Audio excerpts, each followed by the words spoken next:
introduce to you our government spokesperson, Dr. Senator Isaac Maigwa Mwaura, government spokesperson. Karibu.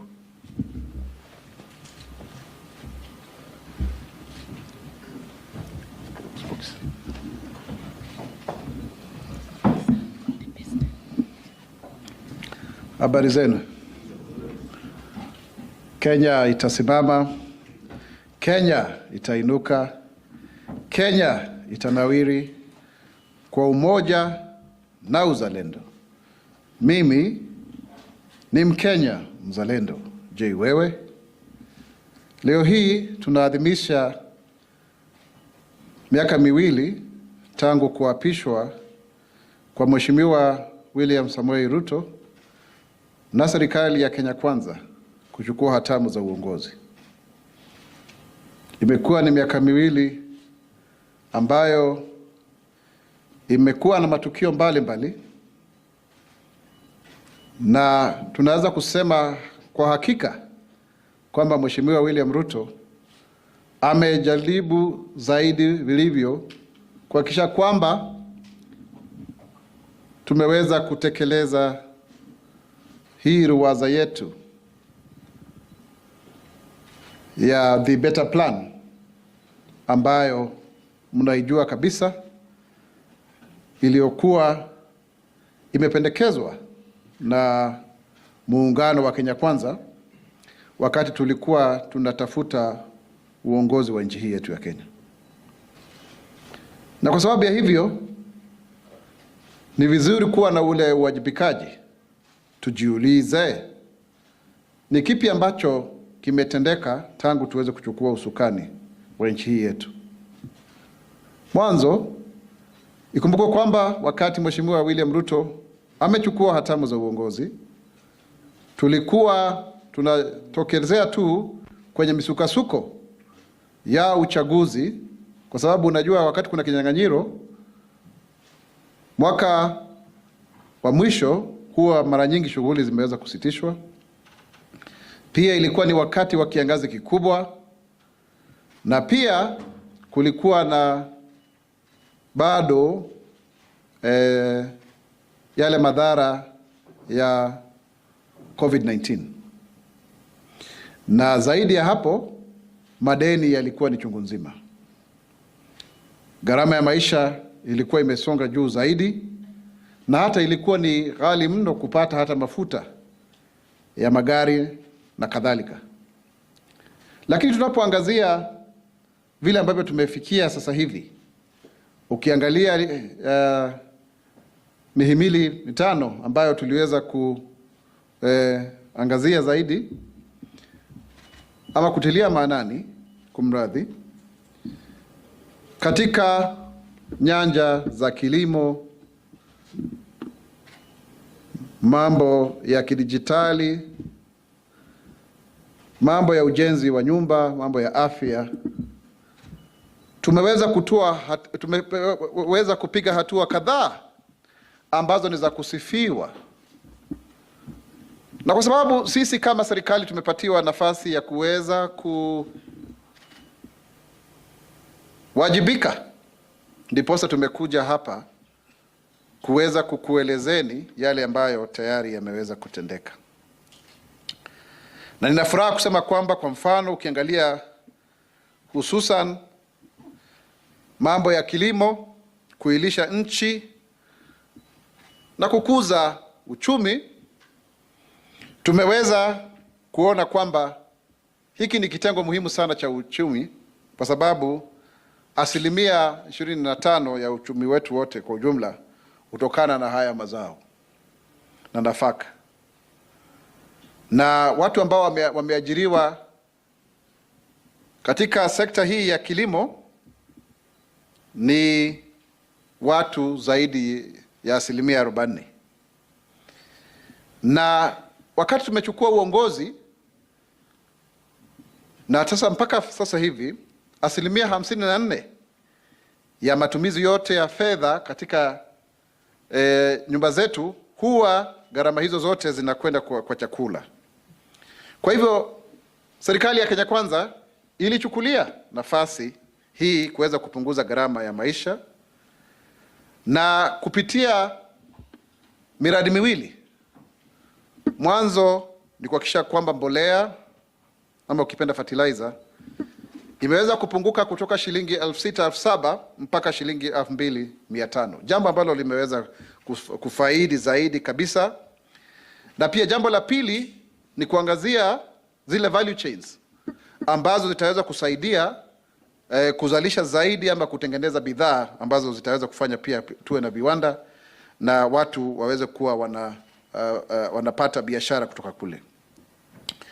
Na kutokea huu mradi wote uanze, pia tumeona ongezeko kubwa sana. Kwa jambo la kwanza tulilofanya ni kuwasajili wakulima kwa mara ya kwanza.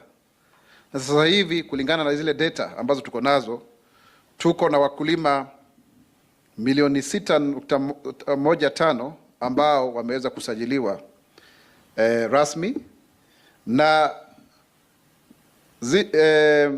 ile mbolea ambayo tumeweza kupatiana imeongezeka kutoka milioni 1.4 mpaka milioni 8.6 mwaka huu.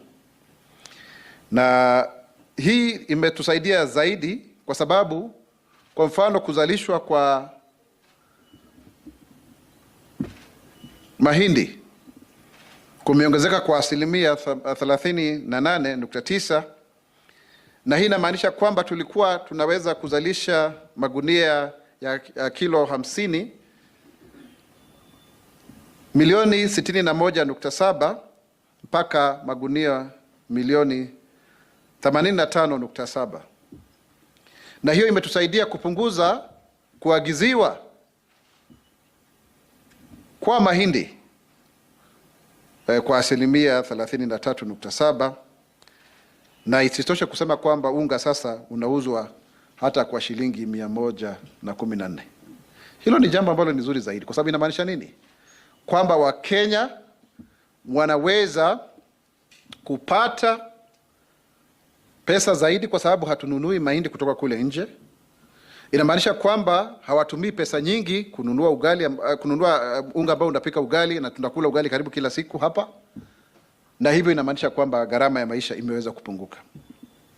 Kwa hiyo hii ni jambo nzuri zaidi, na unasikia sasa hivi hakuna, wakati watu walikuwa wanafanya maandamano wanasema unga, sasa hivi husikii jambo lile. Hilo ni jambo ambalo ni nzuri zaidi, ambalo pia tunataka kusema zaidi ambalo liko.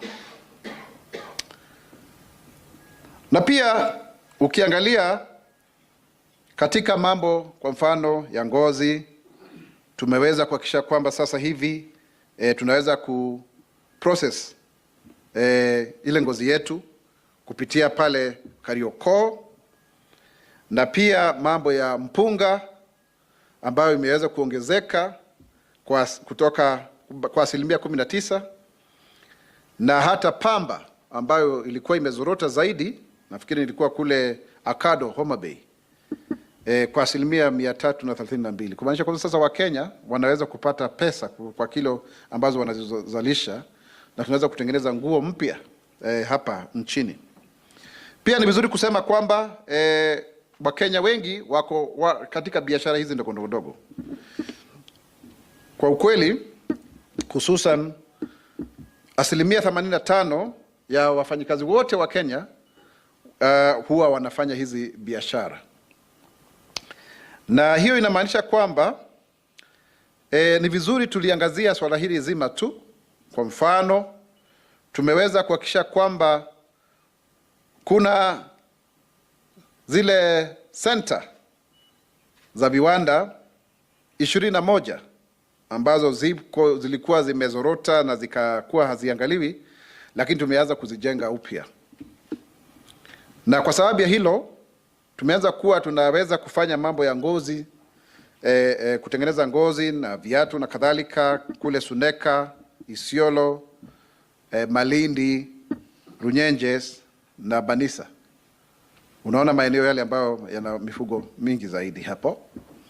Na pia mambo ya kutengeneza nguo upande wa Mwea, Kitale, Olkalau na Embakasi North.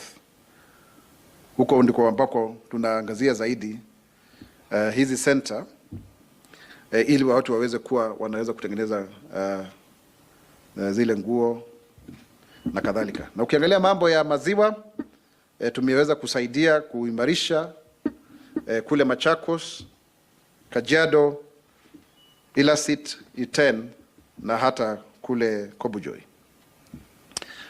Mambo ya mafuta ya kupika yanazalishwa kule Kangema, Udhaya na Londiani, jambo ambalo ni nzuri zaidi. Na pia mambo ya ujenzi na bidhaa za ujenzi upande ule wa Funyula, Marimanti, Kianyaga na Choni. Kwa hivyo tayari sasa hivi pia tumeanza kufanya kile ambacho tunaita ni county aggregated industrial parks.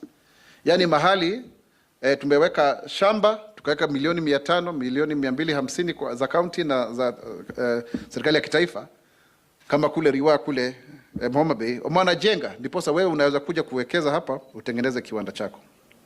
Lakini haya yote tulipokuwa tukitafuta uongozi huu, tulikuwa tunasema ni pesa mfukoni. Na jambo ambalo tulisema tuwasaidia watu ni mahasla. Na nashukuru kusema kwamba zaidi ya Wakenya milioni 21.87 wameweza kufaidi kwa kitita cha shilingi bilioni 54.9, na tayari wameweza kufanya kusave pesa zaidi ya shilingi bilioni 3.4, na pia vikundi 673,340 wameweza kupata zaidi ya shilingi milioni 185.8, na wakaweza kuweka pesa kando za kujisaidia baadaye shilingi milioni 9.3. Nafikiri hii ndio benki kubwa zaidi ambayo ni ya wananchi, haina kamati na hujasikia ufisadi wowote ambao umetendeka kutokana na jambo hili. Na usikii kuwa na mikutano ya kisiasa ya watu kuweza kupatiwa cheki. Ni wewe mwenyewe na simu yako rununu, alafu unaweza kufaidi. Na wengi wamefaidika sana. Nakumbuka nikimpata mama mwingine kule Kajiado wakati ule akinieleza kwamba yeye alikuwa ameweza kukopa shilingi 700, zikakatwa kidogo, zile zinawekwa kando, na baada ya wiki mbili alikuwa amepata shilingi 1400 kuuza matunda kwa ndoo. Kwa hivyo pengine wewe unaweza kafikiri sio pesa nyingi, lakini kuna watu wengi sana ambao wanalishwa na hii Hustler Fund, ambao wenyewe wamefaidika kutokana na hilo. Pia tukiangalia upande wa ujenzi wa nyumba, nashukuru kusema kwamba zaidi ya nyumba 112,405 zimeweza aidha kumalizwa ama zinaendelea kujengwa, na zaidi ya Wakenya 1,660 wameweza kupata kazi kutokana na mradi huu wote wa ujenzi wa nyumba. Na kuna mfuko wa fedha wa shilingi bilioni 4.4 ambao umewekewa wafanyikazi, wanabiashara wadogo wadogo. Na hiyo inamaanisha kwamba sasa hivi tutakuwa na watu wengi ambao watakuwa naweza kumiliki nyumba. Na hile ni jambo zuri zaidi kwa sababu hata ukiangalia yale matakwa ama mahitaji ya kimsingi ni nguo, chakula na nyumba. Kwa hivyo ni jambo ambalo ni zuri zaidi. Na tungelipenda kutoa wosia kwamba watu wengi waweze kuchukua nafasi hii ili kuweza kuchukua ile mortgage, waweze kufaidi kutokana na mradi huu. Na wengine watakuwa kilipa hata shilingi 3,000. Hata jana tulikuwa na Mheshimiwa Rais kule Korogosho, na tutaendelea kusisitizia hilo tukisonga mbele. Na kile ambacho pia ni kizuri zaidi ni kwamba zaidi ya watu hawa wa jua kali 213 wameweza kupatiwa vyeti vyao kulingana na kwamba wao wenyewe wana taaluma. Wanajua, tumekuta watu ambao wanajua kufanya uhandisi hata zaidi ya wale ambao wamefanya madegree. Kwa hivyo 213 wamepatiwa vyeti vyao, na tutaendelea kuwapatia watu ili tuweze kuonyeshana kwamba tunaweza kutunza hii mambo ya kama una uwezo mkubwa na uzoefu wa kazi, ukipenda experience, itafaidi zaidi. Tuliweza kuahidi nyumba 250. Tayari tunakaribia kutengeza nyumba 50% ya nyumba zile. Lakini tunatumai kama serikali kusonga mbele, tutaweza kujenga zaidi ya nyumba 1700. Tukiangazia pia upande wa afya, na shukuru kusema kwamba tayari mfumo huu wote wa NHIF ulikuwa umegubikwa na wizi mkubwa sana na ubadhirifu wa mali ya umma, hivi kwamba kuna hospitali fulani ambazo zilikuwa zinasemekana kwamba zimefanya upasuaji kuliko hata hospitali kuu ya Kenyatta. Lakini sasa hivi kupitia mpango huu wote wa SHA, ambao kuna sheria 4 ambazo tuliweza kuzipitisha, mambo ya kuweka rekodi, usitembee na rekodi zako vile, zahanati pia kutoka kiwango cha kwanza mpaka cha 3, unapata kwamba matibabu yatakuwa ni ya bure, wanaweza kutumia pesa zao pale. Kuna ile SHIF ambayo Social Health Insurance Fund ambayo imepunguzwa kutoka shilingi 500 mpaka 300, kwa hivyo mahasla wengi wanaweza kuingia katika mpango ule. Na kuna ile Critical Care Fund ambao kwa wakati umepata mambo ya dharura, ugonjwa wa dharura kadhalika, kama ni ajali, utalipiwa na utagharimiwa na serikali. Sidhani kuna mfumo mzuri kuliko huo. Ni mfumo mzuri zaidi, na hata ukiangalia tumetumia zaidi ya shilingi milioni 500 kupitia KEMSA kuhakikisha kwamba madawa yamefikia wananchi kule mashinani. Wale community health volunteers ambao wanajitolea wameweza kuongezeka kwa 20%. Walikuwa 1089, sasa hivi ni 1107, na tayari wamepatiwa vifaa vya kufanya kazi na pia fedha. Zamani hawakuwa wanapatiwa fedha, lakini zaidi ya 269 wanapatiwa simu za rununu, wanaangalia vile, wanaangalia pressure na kadhalika. Na hawa ni watu ambao sasa hivi wanafaidi shilingi zile 1500 kila mwisho wa mwezi, na zingine zinaongezwa na hata wafadhili. Ni jambo tu zuri ambalo limesaidia Wakenya ili tuweze kuwa na kuwaunganisha, ili kila CHP anaangazia nyumba 100.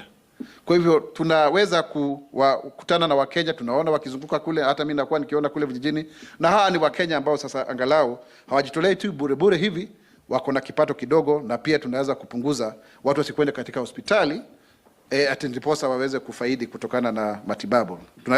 Tunasema kwamba ni vizuri kukinga kuliko kutibu. Na zaidi ya hapo pia tumeweza kuongezea hospitali. Kuna viwango 6 vya hospitali.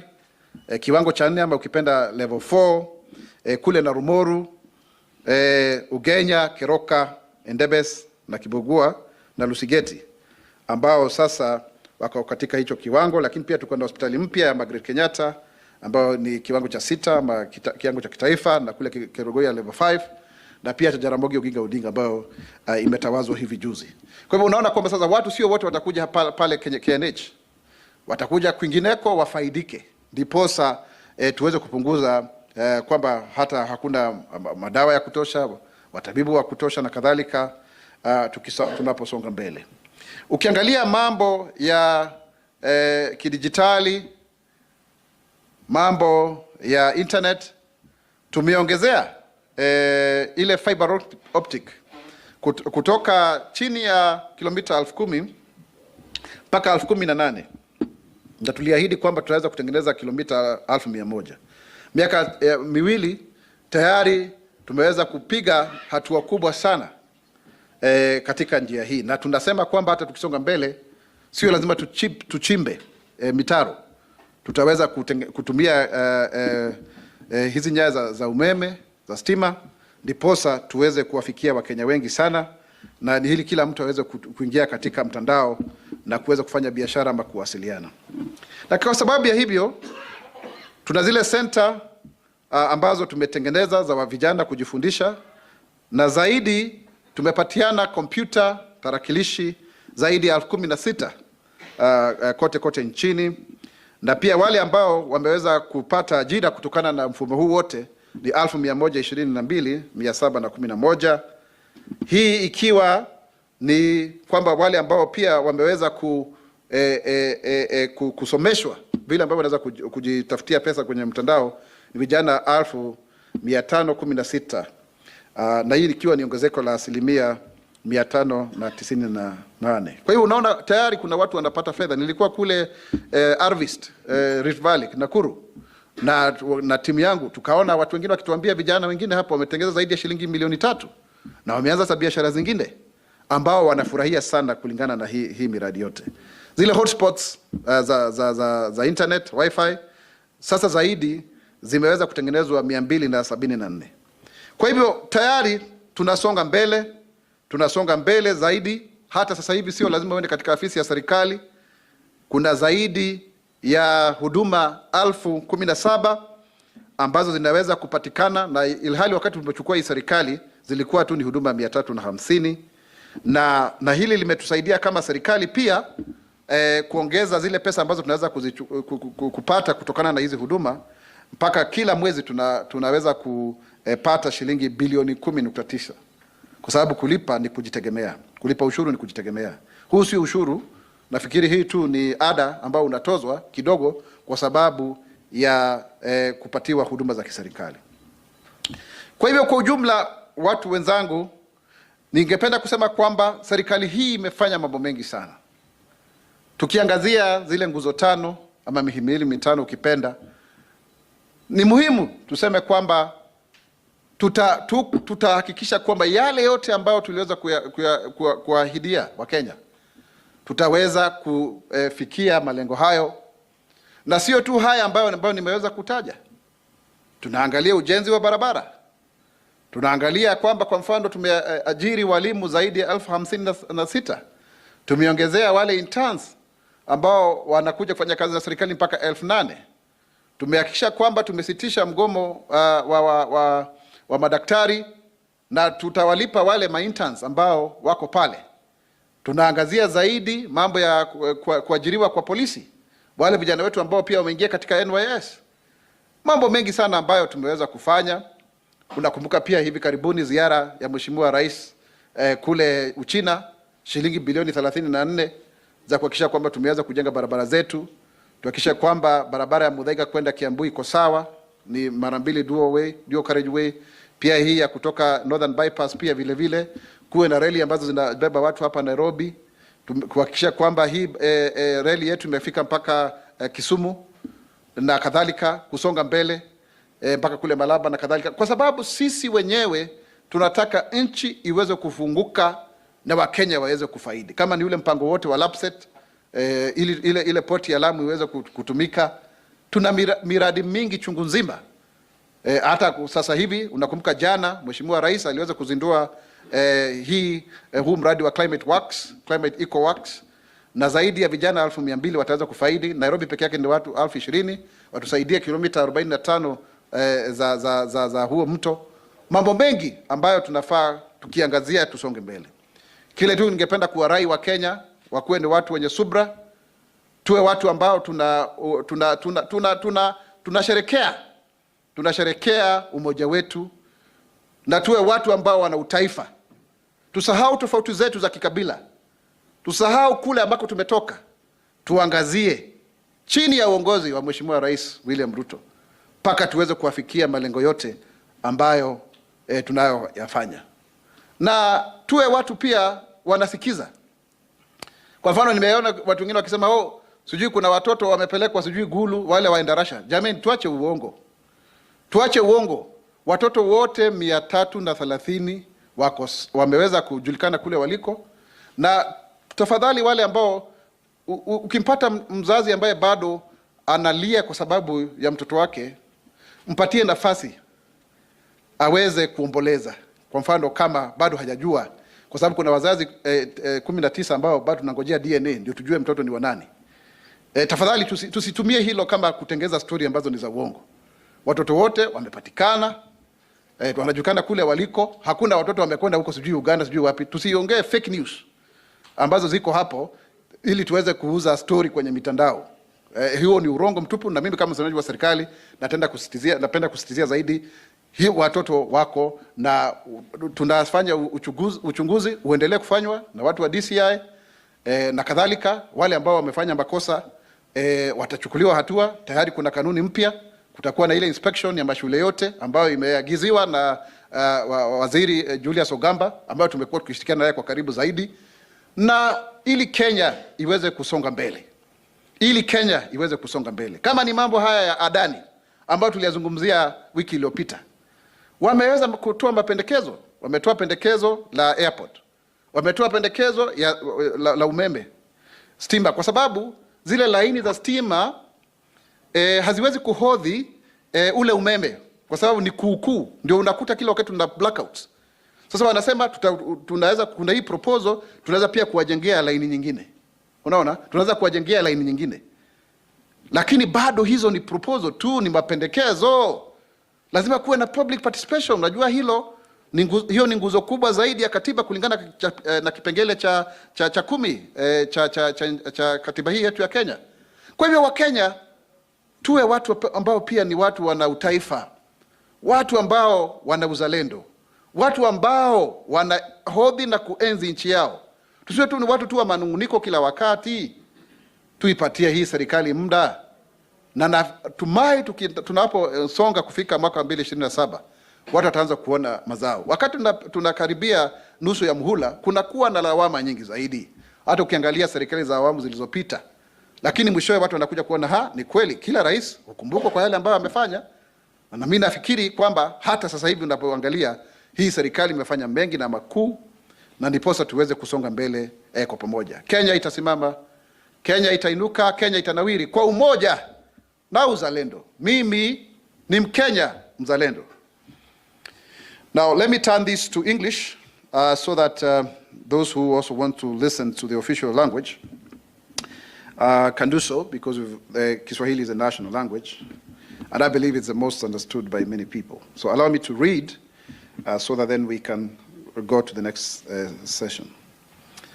2 years ago, on September 13, 2022, the Kenya Kwanza government took office under the leadership of President William Ruto. His administration embarked on a transformative mission to uplift Kenyans through the bottom-up economic transformation agenda.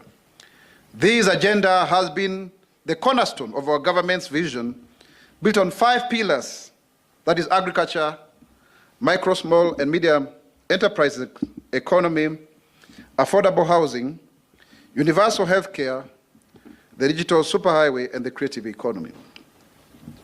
This strategic blueprint, envisioned under the Kenya Kwanza administration, has laid the foundation for an inclusive and prosperous Kenya. Today, the government is proud to report significant progress in each of these areas, highlighting the achievements that have positively transformed the lives of millions of Kenyans. On agriculture, feeding the nation and growing the economy, we are all aware that agriculture is the backbone of Kenya's economy and is a core pillar of the Better Plan. It directly contributes to our GDP's 25% and supports other economic pillars such as manufacturing by boosting the GDP by a further 27%. Agriculture also employs directly or indirectly an estimated 40% of our population. Recognizing that food accounts for 54% of household expenditure in Kenya, the government has prioritized lowering the cost of living through targeted agricultural reforms. These reforms focus on shifting from consumption subsidies to production subsidies, with a clear aim to boost agricultural productivity. These objectives include reducing farm inputs and also increasing farmers' incomes. These costs of farm inputs have been detrimental to productivity, but the real aim is to create more jobs in the agricultural sector and enhancing productivity through value chain addition. To achieve these goals, the government has implemented 2 key strategies: the fertilizer subsidy program, which lowers input costs and improves yields, and initiates the enhancement of agricultural productivity and value chain, focusing on adding value to products to improve market competitiveness and farmer profitability. The fertilizer subsidy program involved in the digital registration of all farmers and the subsequent provision of low-cost fertilizer has really ensured that the current number registered under our digital platform has increased from very few numbers to 6.15 million farmers. And this has facilitated the distribution of low-cost fertilizer and providing essential planning data. The number of fertilizer bags disbursed increased from 1.4 million in the year 2022 to 8.6 million in the year 2024, while the cost per bag dropped from 6,000 to 2,500. As a result, maize production rose by 38.9% from 61.74 million to 85.7 million bags, reducing maize imports by 33.7%. The cost of a 2 kg packet of maize flour also fell by 23.3% from Kenya shillings 169.9 to 130.8. The government's agricultural reforms have significantly improved key agricultural value chains. In the tea sector, the removal of VAT on locally sourced tea and support for MSMEs boosted smallholder farmer earnings by 15.8%. In the edible oil sector, sunflower farming acreage increased by 8.3% through seed distribution. The leather industry saw a 30% rise in processing capacity utilization, aided by initiatives such as operationalization of the Carioca manufacturing facility. The dairy sector experienced a 35% increase in milk prices, boosting production by 13%. Paddy rice and meal rice production rose by 19% and 14% respectively. Cotton cultivation expanded by 332% due to seed and pesticide distribution. These actions have enhanced productivity, reduced costs, and improved farmer incomes, contributing to broader socioeconomic transformation. And you can see quite an. And all of us can feel this because it is cheaper to actually buy things, noting very well even this against increased interest rates by the Federal Reserve in America. That has been very, very good. In fact, the Kenyan shilling has been cited as one of the strongest, only second to Argentina, globally in terms of its resilience against the dollar. Yet, we've also maintained a lower inflation.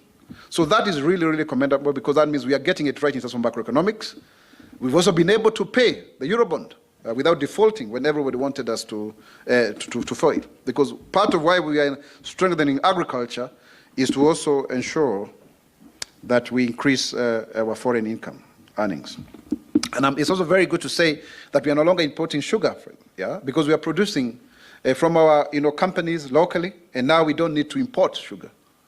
The cost of production of 1 ton of sugar has moved really, really lower in such a competitive manner as compared to other jurisdictions like Brazil. And that's very commendable. Now we are not importing sugar even from our neighbors who are actually even complaining. That's really, really a great thing. Now when we turn to micro, small, and medium enterprise, in terms of empowering small businesses for economic growth, we know very well that 85% of the workforce in Kenya are employed in this sector. So the Kenya Kwanza government has been able to place more focus on supporting this sector to contribute towards the economic transformation of Kenya through the bottom-up economic transformation agenda, popularly known as the BETA. It aspires to transform the MSME economy to absorb the young Kenyans joining the workforce every year and to grow the operational surplus for workers. To achieve this, the government is committed to providing access to financing, enhancing infrastructure and capacity building, while also addressing issues that previously hampered the sector's growth. And this is the progress that has been done so far. Number one, we've been able to refurbish and equip 21 county industrial development centers, CIDCs, which provide spaces for MSMEs and create opportunities for formal and informal employment. So these centers that have been revived include the leather value chain in Suneka, Isiolo South, Malindi, Runyenjes, and Banisa, the textile value chain in Mwea, Kitale, Olkalau, and Embakasi North, the dairy value chain in Machakos Town, Kajiado Central, Ilasit, Iten, and Aldai Kobujoy, and edible oils in Kangema Udhaya and Londiani, and of course construction and building value chains in Funyula, Marimanti, Kianyaga, and Choni. And we are constructing another 19 industrial parks. So please differentiate the two. The county industrial development centers are for MSME, small and micro, but the parks are for production, so that you don't confuse the two. So they are going on at various stages, co-funded by the two levels of government. And also the financing from the Hustler Fund, which has been able to benefit 21.87 million people, with 54.9 billion shillings rotating, revolving around the fund. It's not new money. The money is put in is far much less than 54 billion. And the borrowers have been able to save 3.1 billion. 673,340 groups have received 1.8 million in terms of money, and they have saved 9.3 million and counting. When it comes to affordable housing, which is a right under Article 43 of the Constitution, we have been able to have 112,405 units completed or ongoing, and also generating over 160,000 direct and indirect jobs. A fund of 4.4 billion has been ring-fenced for MSMEs. So you can see the linkages of the 5 pillars. They are not just standalone. And we have the mortgage refinancing that has been able to be increased by 1,005 from 2,502 in 2022 to 3,527 in 2024 and counting. The government recognizes that there are people who know what they do best, but they have no papers, and so therefore 213 Juakali artisans have actually been certified through prior learning assessment. And that is also why we have the Open University of Kenya as well, which has got 3,289 students, up from 1,500, so that you can do that as you work. On UHC, we are very, very, very okay to say that, again, it's a right under Article 43, the socioeconomic rights, and now we have the 3 legislations. The way they are structured is such that we have proper records. Level 1 to 3 is going to be free, and also they can use the monies they may actually get sometimes at source to do their facilities. Level 4 to 6, you pay 300 and upwards, and then there's a critical care fund. All of these are aimed at ensuring that we reduce the burden of care when it comes to us not benefiting from strong bodies. And we know health is a primary focus going forward. And in that regard, of course, KEMSA has been strengthened to the extent that over 500 million shillings worth of drugs have been distributed, and we will continue to do so. And also the CHPs, community health promoters, being put on a 5,000 stipend. They've been given, some working kits, and also to ensure that they are properly, coordinated. One for every, 100 households. 107,000 up from 89,000 previously that were disjointed and not properly coordinated. And new level 4, 5, and 6 hospitals in Narumoru, Ugenya, Keroka, Endebess, Kibogua, and Lusigeti. So this is very, very good, Kerugoya and Margaret Kenyatta and Jaramogi. This is very, very important so that we do not congest the National Referral Center or Referral Hospital. Under the digital superhighway, we have been able actually to increase the fiber optic cable by 111% to 18,767 kilometers, and 1,490 Wi-Fi hotspots have been established. Additionally, 274 digital hubs have been set up across the country, and 16,804 digital devices have been distributed. The Ajira and Gitumbe programs have seen a dramatic increase of 409% in digital jobs, employing 122,711 youth, while digital literacy training has surged by 598%, preparing 516,505 youth for online work. In fact, the president is in Germany to negotiate for a bilateral on labor export, but some of these jobs will also be done online. So Kenyans, please take up this training so that you can be working from here. I remember meeting a young lady, interestingly called Charlene, who was working. You know, you just go there. So now you need public Wi-Fi's, and just work from there. If you don't have Wi-Fi at your home. And of course, we believe that because of the latest figures is now we have been able to digitize under eCitizen 20,855 services, up from only 350 in 2022. That's actually an increase. And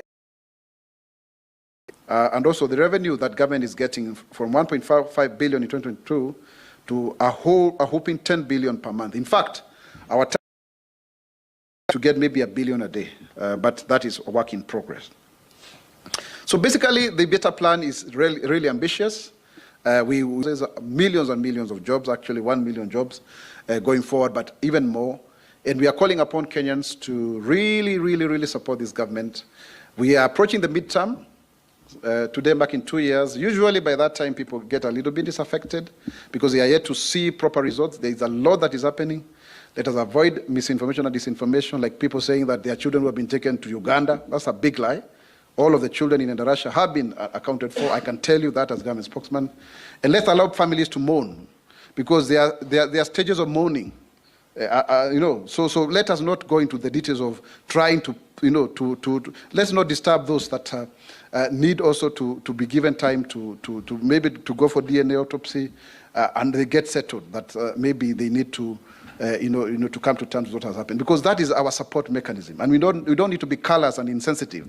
We regret that we've lost the lives of fellow Kenyans, young people, and that is why now there's going to be an inspection of all the public facilities, and there are new guidelines. In fact, we've agreed with the CS Ogamba, and he's pronounced himself on that we actually are going to come up with a legislation with his background as a lawyer, so that then people can actually be held culpable. It's not just a question of policies and regulations. So, ladies and gentlemen, we are open. We want to have this discussion. We want you to understand our scorecard. You give us the feedback so that we can move forward. On the issue of ADANI, let me just address clearly and say the JKIA is just a proposal. Now there's a settlement. You saw the agreement. But we need to share this information, because we don't have the capacity as government to have 250 billion to build a new airport. So when you have a privately initiated proposal, they bring it on the table. We will go through public participation. It's a give and take and agree, so that we end up having with a new terminal. Because we are using 10 years old, they are leaking. You can see the embarrassment, power outages, long queues, because we are processing 8.6 million passengers against a capacity of 7.2 with a 45-year-old airport. Really, we need to be modern. Otherwise, we go to our neighbors, they are doing much better. Even when it comes to Maisha number, it's only our ID that is not digitized. Yet when every time we want to do something, somebody runs to court, oh, I don't know what's happening. Let us start to developing trust with the government. Let's start knowing that there is a very genuine endeavor by this administration to make things work and to turn things around. So with those many and few remarks, Kenya itasimama, Kenya itainuka, Kenya itanawiri kwa umoja na uzalendo. Mimi ni Mkenya mzalendo. J, wewe, Gabriel, I think you can moderate. Thank you so much, Spokes. As we had agreed earlier, if you have a question, this is the time. As usual, tell us your name, the media house that you represent. Be as brief as you can. Let's start here, coming backwards. All right, so Kwemoy Anthony, K24 TV. I have 3 questions. CS Kithure Kindiki elaborated on the issue of Russia. He made it clear it was 164 pupils. Of course, 143 boys being alive, with 21 passing away. So my question is, as government, what are you going to do to ensure, in case there was a fault, those allegedly responsible for this are going to be accountable? Number 2, on the issue of ADANI deal, I have heard government officials trying to defend ADANI, but Kenyans already know there are issues with it. So my question is, So what is so special about this ADANI that, of course, there were concerns about KAA, Kenya Airports Authority, raised their issues. Alafu, there are also two issues from them that they highlighted. But now government and the officials try to avoid this. So just to make it clear for Kenyans, like, why is this so important for them? Finally, on court defilement. Of course, there is a government official, IG, acting IG. He has been called to account for several cases, but he has not availed himself. So what's the way forward? Should Kenyans continue seeing this, or is government going to do something? Thank you. Asante sana. Good morning. My name is Njeri Rongo from Radio Omini. My question is also on the Endarasha school. Could you give us a breakdown of the numbers? How many children died? How many were returned back to their families? And even did there are any missing children? And what is the progress on the investigation of the cause of the fire? Thank you. Thank you. We have a few more. There you go. Thank you. Thank you. My name is Jeff Gizila from Live Nation 254. Still on the issue of ADANI-JKIA deal. Because there are fresh details says that ADANI, because the government is still insisting that there's no any deal that was done. Because the company ADANI still is acquiring some buildings around JKIA. So I don't know if, and two is, was it a tendered proposal deal, and how many companies were in this tender? Maybe you can explain to us more.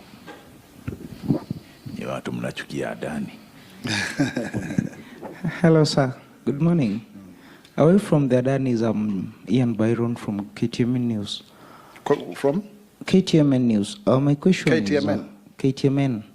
Wow, that's a new one. Very new, but it's in the system.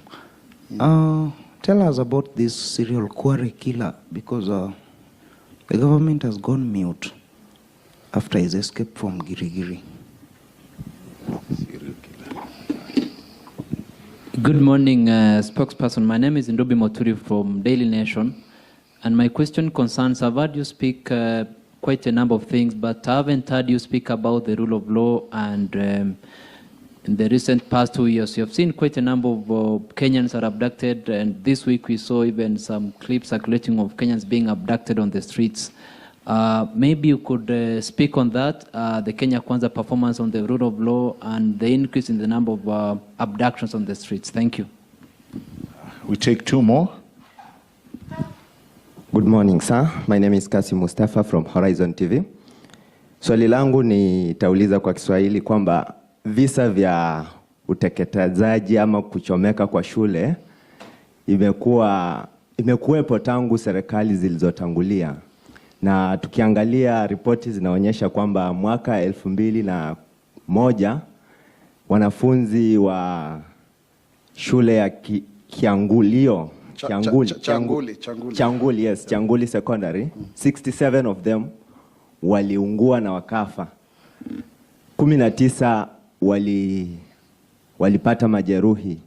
Ni visa ambavyo vimekuwa vikifanyika kwa tangu serikali moja hadi nyingine. Je, ni mbinu gani ambayo serikali itatumia ili kuhakikisha kwamba visa hivi vinasimamishwa kwa mara moja na tumalizane nazo kabisa?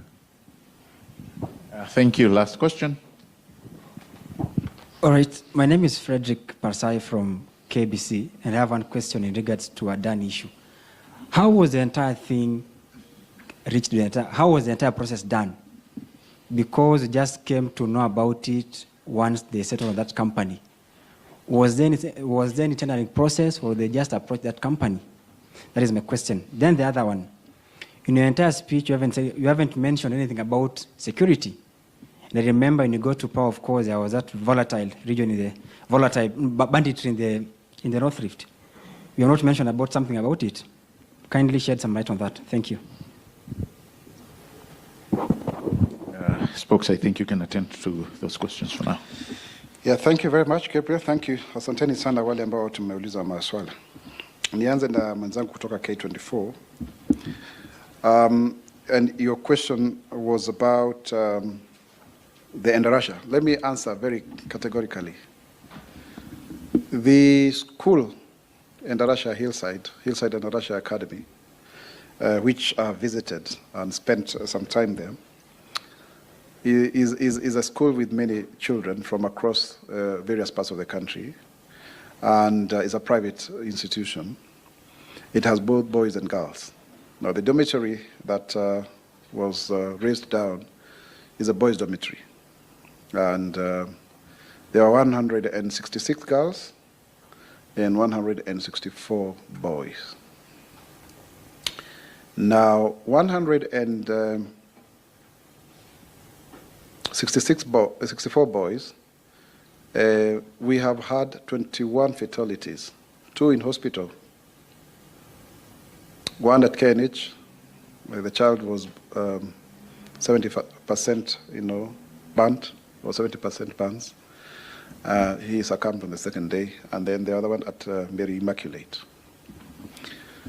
And then we had 19 boys who died at the dormitory.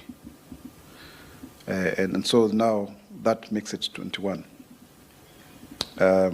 There were 3 that were recovering at Mount Kenya Hospital, but the rest of the boys were actually safe with their parents. All of the 66 girls as well were safe with their parents. So what was happening, and that's why you kept on hearing the numbers varying, is that we had a tracing desk manned by the Red Cross, Kenya Red Cross. They had 63 people on the ground. We had 8 tents, 6 tents, and all of that. It was really multi-pronged. But we were trying to trace the children with their parents. At some point, we couldn't even reach to 12 parents because their phones were off. But eventually, by Sunday evening, we had confirmed that all of the numbers could be accounted for. Part of the challenge was also because of poor record keeping at times, because there were some boys that were actually missing, and they were absent, about 5 of them. Yeah, so accounting to that, knowing where somebody is, it's a pandemonium, parents coming and picking their kids and others running to their neighbors. We even had an incident where a parent had gone with another friend to the son, but all that has since been resolved. And even one who was claiming not to know where their child is, they have been taken to Naramoru, where the autopsy and DNA is being conducted for the next 1 month or so. So it's a grieving process, Sometimes, you don't know what is sure. Maybe there could be some element of denial, but let's not go into that, my brother. But the figures are out there, so let's, and this can be corroborated. Look at the figures from the DCI as well, so that we settle that issue, so that we don't spread fake news, just to sustain a certain narrative. Now, I think the other issue you asked is what measures should be done, going forward in terms of the schools. I think it's very important that we take actions. For example, we move away from policies and regulations to law, so that the offenses and penalties are well defined in law. That would really help us, so that you say, for example, if you do not follow certain protocols and procedures, you don't have a fire extinguisher, how many students are supposed to be in a dormitory, should there not be a housekeeper or some adult, in that regard. All of those things will be rolled out by the relevant Ministry of Education, and so that then we tighten this whole issue. The issue of prevention is critical, but also the issue of culpability is also critical. So those are very, very important. I think you've also asked a question on court orders. We remain, committed to the rule of law, and His Excellency the President has honored many of these court orders, and that will continue to be a hallmark of our administration. He promised to do so when he took over the office, publicly at the stadium. So I think let us not, we are not backtracking on that. Actually, we have honored more court orders. We've obeyed them more and judgments than any other administration that I know of. It's really commendable. Let's not just pigeonhole maybe one or two incidences. For sure. Even myself, I had been appointed as CAS. But when the courts ruled otherwise, today I'm government spokesman. So I think let's just look at that. Even when we look at the issue of SHA, the court ruled against us. We're expecting by September 18th we can win the case, but we are only surviving on a court order on that one. So I think let's just agree that it's dicey. This new constitution, or Constitution of Kenya 2010, which is now 14 years old as of 27th of August, has jolted us into a new paradigm where really a lot of things may be determined through the judiciary. People are becoming increasingly aware and litigious, and we will continue to do so because even us, this administration, we won when actually we were declared winners on 5th of September after the Supreme Court declared that we won fair and square. So we also are a product of that court process, and we therefore, benefit that. But what we need to do, though, is to ensure that we also define public participation, because it's the one thing, 95% of all litigations that are going to court are as a result of this issue of public participation. It's a constitutional right, really, but then it needs to be couched in such a manner that it does not become detrimental to the advancement of the nation, so that then we don't keep on pulling ourselves backwards. For example, the SHA, the whole issue of universal health coverage was supposed to have been started on 1st of March. But ladies and gentlemen, it is now 1st of October. That is where there is a deadline. So you can see how much time we've lost because of these court cases. Yeah, so it cuts both ways, and we hope that also Kenyans can be more patriotic. And that's why I keep on insisting on that when I'm addressing the nation. I think coming to you, Njeri, I have already clarified that about the issue of the children. Jeff Priscilla, what a good name.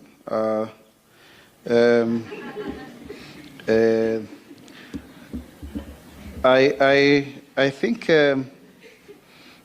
you need to agree with me. The law provides for privately initiated partnerships, PIPs. So the ADANI proposal was unsolicited. They have a track record of building other airports and public facilities in Australia, in many other jurisdictions, let me not mention them, from India. So they have made a proposal. You know, we did not succeed in the Greenfields project. We were supposed to even pay 18 billion in a court, I think, in Paris. We had us out of court settlement. We paid 614 million. Now we cannot just stay there. We have 11,000 acres of land at JKIA. These proposals seeks to have a new runway, second runway, hotels, but many things. And they will even be paying fees to the country. After a certain number of years, they will give us back our airport, and we will have benefited. You can see even our neighbors, Rwanda, they are doing very well in terms of coming up with such partnerships. No, we don't want to pay taxes, and at the same time, we don't want people to come and invest with us. What do we really want as Kenyans, fellow people? Let's have a debate. Let's have a debate, robust one. If there are clauses about the concessionaire taking all of the workers and having new terms, let's discuss them. That is why KAU, Kenya Association of Aviation Workers, Kenya Aviation Workers Union, had a meeting with Davis Chichu of the CS and Muhammad Gar, and even Kotu. They were involved, so that we discuss. Because where I come from, we say kuzungumziana ni kupendana. You have to talk, dialogue, constant engagement, going forward, but not just to be negative about that. On the issue of the quarry and the loss, let me leave that to the police. Allow me to kindly, respectfully do so, so that that will be answered in due course. Then the issue of rule of law, again, we are very committed. You said we did not address it, but I think I want to emphasize that we are actually following the law and ensuring that we do something like that. In fact, even the issue of public interest litigation, PIL, we also need to count that in law so that it's very well defined. Yeah. Just like even for governors, impeachment procedure bill. All of this, we need to put them together so that where there are lacunas, we provide for them. Mwenzangu Mustafa, nafikiri kutoka Horizon TV, umeweza kuuliza masuala ya moto. Nafikiri kanuni na sheria mpya zitawekwa ili kuweza kudhibiti mambo kama haya. Kwa sababu ni kweli amekuwa kitukia kama mwaka 2018 kama sijakosea, kulikuwa na shule 63 ambazo ziliweza kuchomeka mabweni yao. Kwa hiyo ni jambo ambalo tunafaa kuliangazia kwa undani zaidi kama serikali tupate suluhu la kudumu, na ni vizuri tuweze kutoa kauli mbiu kwa wadau, hata wazazi wenyewe tuweze kutoa mapendekezo. Pengine kuna Mkenya ambaye ana suluhu ambalo tunafaa kulisikiliza, waweze kujitokeza na kuzungumza kupitia Wizara ya Elimu, ndiposa tuweze kupata suluhu mbadala fauka yale ambayo pengine tunaangazia sisi kama serikali. Nafikiri Fred from KBC, there is a law, the PPP law, that provides for such a framework. Because how do you finance development? How do you finance development? Is either you tax people, you borrow, or you have a private investor coming on board to invest with you. Those are the three main ways. Taxation, you could also have issues to do with levies and fees as kind of some form of taxation, if you can call it that way. Now, we don't have fiscal headroom. We don't have capacity to borrow more, and we don't want to borrow more. We want a situation where if you have your own money, you come and put it in, and then through that, then we are able to finance our own development. Going forward, even for counties, we encourage them to do also revenue. So many PPPs. People asking, why is it ADANI? It's a proposal that we got. If there's anyone out there with a counter proposal, please come. Please come. We are open as government. We are open. If you have a cheaper, better proposal, or more affordable, more value for money, please do. That is why it's still a proposal. So let's not just whine and cast aspersions. Let us have a robust debate, because eventually these are national assets. So, ladies and gentlemen, I think I've answered about 6 or 7 questions. I want to say thank you very much so that I can allow you also to take up the stories that we have discussed here. Nawapenda sana. Kenya itasimama, Kenya itainuka, Kenya itanawiri kwa umoja na uzalendo. Mimi ni Mkenya mzalendo. Je, wewe? Asanteni. Thank you so much, folks. Members of the Fourth Estate, a copy of